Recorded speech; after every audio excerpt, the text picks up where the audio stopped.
everyone. My name is Rosejane Silvano. My family called me Yan Yan, but some of my friends called me Marga since when I was in grade 12 until now. I was born in my permanent address, which is Sitio Malorao, Barangay Kanguho, and I am 21 years old. I have 8 siblings. There are 6 girls and 2 boys. I am a fourth child among the 8, and this is my family member. Here's my educational background. I graduated my elementary in Cantombol Elementary School year 2013-2014. And I completed my junior high school in Benedicto P. Tirambolo Memorial National High School year 2016-2017. And also, I graduated my senior high school in Mabinay National High School year 2018-2019. Now, I am a third-year college student in Negros Oriental State University, Mabinay campus, taking up a Bachelor of Secondary Education major in Filipino. I was participated in spiritual leadership training held in Norso Mabinay campus. It was a great experience for me as a student to learn and to enhance my social skills, my leadership skills, and my spiritual aspect. I was inspired and motivated the message and the experiences of the 6 speakers they shared to us in 3 days. It was fun and I have learned a lot and I have many realizations. And also, I received a certificate of participation. Since then, I am a working student after grade 6 until now because I want to pursue my dreams independently. I believe the sayings that poverty is not the hindrance of success.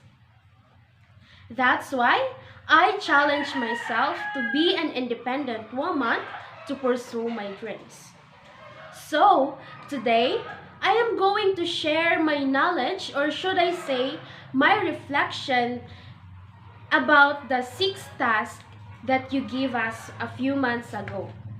By the way, this is my task number 7 in ED301, the teacher and the school curriculum.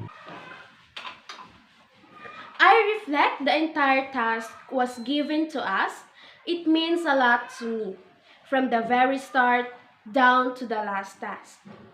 First task contains of the following questions, which were the meaning of the teacher, the responsibilities of a teacher, the meaning of the curriculum, the relationship between the teacher and the curriculum, and we also browse the syllabus that are related to this subject. This task brought me a lot of lessons to learn, and I knew that the purpose of the teacher was to deliver classroom instructions that help students and impart knowledge and educate students the values of being educated one. A teacher is to be empowered students learning, which means the target of being an effective teacher is the quality of learning to be learned, not just for supporting students to pass.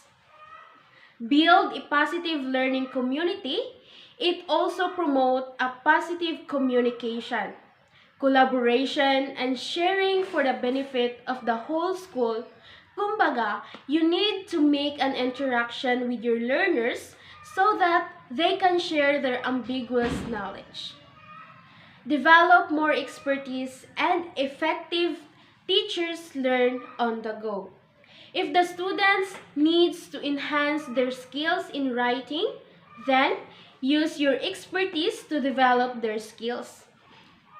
Create work-life balance means that self-caring needs to be part of teachers' goal to get more productive and thrive in teaching. Set the time limit of your work. You are not a robot to make left and right the paperwork and all. To be more productive, make yourself comfortable with your work and Work it slowly with progress. What they say? Slowly but surely. One of the most common terms that can cause confusion for new teachers in this word, curriculum. Curriculum can be mean a lot of different people involved in education. Teachers may also the term curriculum to refer to the information they teach throughout a class. Teacher may also search the internet or ask their colleagues for more curriculums, which means the teacher is looking for more resources to use in a classroom setting. Finally, a school institution or district can refer their standards or class sequence as a curriculum. All these variations make it difficult to know what a curriculum really is. A curriculum is a collection of lessons, assessments, and other academic content that taught in a school program or class by a teacher. A syllabus is typically an extensive document detailing each lesson to be taught, the day on which lessons will be taught, the homework to be assigned, and the expectations of the students at the end of each unit. As a result, the syllabus is the area of which as a result, the syllabus is the area where most teachers spend the bulk of their time in planning. It takes a lot of time and energy to create a document that showcases exactly how your class will be worked day by day. This is even more stressful. This is even more stressful if you teach a semester or year-long course that covers a wealth of information. If you've never created a full syllabus before, check with a peer or mentor or supervisor to see if they have a template you can use. If that's not available, you can always check out resources like Teacher Pay Teachers for their syllabus template. Before you finish your syllabus, you have one exceptional important part of your curriculum to flesh out in extreme details. That's because the final part of a curriculum is designed to challenge your students and drive home the point of your entire class in one fell swoop. The education system of the Philippines has been highly influenced by the country's colonial history. The Philippine nation has an extensive and highly inclusive system of education and including higher education. In the present day, the United States continue to influence the Philippines' education system, and as many of the country's teachers and professors have earned advanced degrees from United States University. My point of view in this situation of our curriculum is that the inclusion of foreign competencies through integration in the daily lessons of teachers is most schools of the country is unknowingly disregarded the Philippine culture and good practices and values. The designed learning competencies for Filipino people has been degraded or even discarded. It is an irony in the part of Filipino education experts and scholars and field implementers to provide quality education to our young people and develop them to be a makadiyos, makakalikasan, at makabansa, and train to them to be an independent and self-directed and lifelong learners using or applying the centralized competencies with the integration of the international competencies. In the last few years, Canada has been a surprise entry in the top 10 of education system surprising many. Their system is very simple. They focus on three main parts: the literacy, math, and high school graduation. With a clear vision, they have created a transparent system in collaboration with administrators,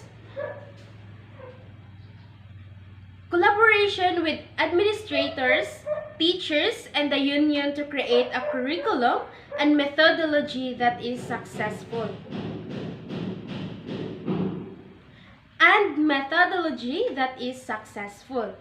The system encourages teamwork, quality education, continued teacher training, transparent result, and a culture of sharing best practices. The teacher morale is also high because their pay is acceptable, working conditions are favorable, facilities are good, and there are all kinds of opportunities for teachers to improve their practice. Most importantly, perhaps, there is discretion for teachers to make their own judgments. The international comparison was designed to provide an outside perspective by comparing the emphasis of different topics and levels of cognitive difficulty within the curriculum against international comparators. The comparison showed that while similar topics are taught, the Philippine curriculum tends to have a lower emphasis on learning competencies that require students to perform procedures such as mathematical calculations or classifying according to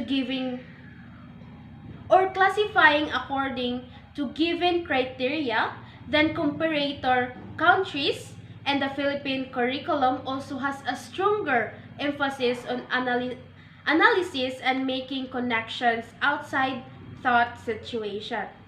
Overall, the Philippine curriculum appears to be more demanding than jurisdiction, the comparison, namely in Australia, Canada, or the Ontario, and Singapore. This evidence is consistent with that of the Phase 1 review, which indicated that the cognitive demand learning competencies from K2 to 10 and the Philippines is higher than in the USA Common Core Curriculum. The judgments about the cognitive demand of the Philippine and international curricula were made by the different groups, so some cautions needs to be exercised around the reliability of those data sets. All groups use the same core definitions of level of cognitive demand, but it is not possible to verify the consistency of the judgments across groups.